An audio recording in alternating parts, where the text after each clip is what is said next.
ஹாய்ங்க, எல்லாம் எப்படி இருக்கீங்க? யூகேவில் ஒரு நாள் பார்க்கலாமா? இன்றைக்கி நம்ம கொஞ்சம் பொருள் வாங்க வேண்டியது இருந்துச்சு. அதனால காலையிலே கிளம்பி ஐக்கியா வந்துட்டோம். நான் மட்டும் வரல, நம்ம பக்கத்து ரூம் நண்பரும் வந்துட்டு வாங்கணும்னு சொன்னார். அதனால அவரே காரில் கூட்டிகிட்டு வந்துட்டார். கொஞ்சம் பொருளாக வாங்கினதுக்கப்புறம் அப்படியே வந்து டிசைனர்ஸ்லாம் பார்த்துட்டு இருந்தோம். என்னதான் இது வாங்குறதுக்கு மனம் இருந்தாலும் நம்மக்கிட்ட வந்து பணம் இல்லை. பட் பார்க்குறது என்னமோ ஃப்ரீ தான். ஸோ அதனால் அப்படியே வந்து நாங்கள் பார்த்துட்டு இருந்தோம் கொஞ்சம் நேரம்.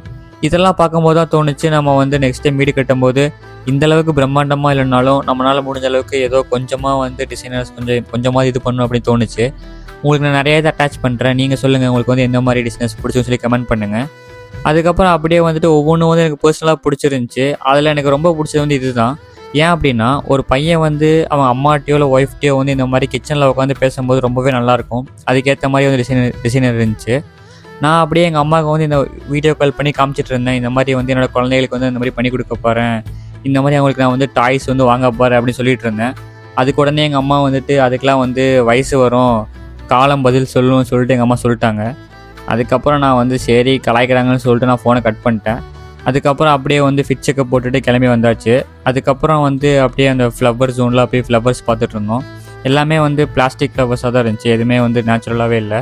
ஸோ அது எதுவுமே நாங்கள் வாங்கலை. அதுக்கப்புறம் வாங்கின பொருள்ஸ்லாம் அப்படியே வந்து செக் அவுட் பண்ணிட்டு கிளம்பி வந்தாச்சு. அதுக்கப்புறம் போய் மதியம் சாப்பிட்டு இருந்தோம். அப்போ தான் தோணுச்சு, இன்றைக்கி நான் வந்து கருப்பு படத்துக்கு வந்து டிக்கெட் புக் பண்ணியிருந்தேன். அதனால் அவங்க வந்துட்டு நான் அப்படியே ட்ராப் பண்ணிட்டு போயிட்டாங்க. அவங்க ஏன் வரல அப்படின்னா, அவங்களுக்கு வந்து அந்த தமிழ் புரியாது. ஸோ அதனால் அவங்க அப்படியே ட்ராப் பண்ணிட்டு போயிட்டாங்க. அந்த தோட்டா தெருக்கு வேட்டா குளிர் அடிக்கும் கேட்டா அலரும் பார்த்தா கொலை நடுங்கும் சோட்டா புள்ளிக்கும் அவளோதா உனக்கு ஹே. சரின்னு ஃபஸ்ட் ஆஃப் முடிஞ்சு ஏதாவது சாப்பிடலாமேன்னு சொல்லிட்டு வெளியே வந்தோம். நாங்கள் வாங்கின டிக்கெட் வந்து 5 பவுண்ட் தான். ஆனால் நாங்கள் வாங்கின ஸ்நாக்ஸ் மட்டுமே வந்துட்டு 20 பவுண்டுக்கு வந்துருச்சு. ராத்திரிக்குள்ளேயாக இருக்குது. சரின்னு சொல்லிட்டு அதுக்கப்புறம் அப்படியே செகண்ட் ஹாஃபும் முடிஞ்சு அதுக்கப்புறம் கிளம்பி வெளியே வந்துட்டோம். அதுக்கப்புறம் ஒரு ட்ராம் புக் பண்ணியிருந்தோம், அது வந்துருச்சு. அப்படியே ட்ராமில் ஏறி வீட்டுக்கு கிளம்பியாச்சு. அவ்வளோதாங்க, பாய்.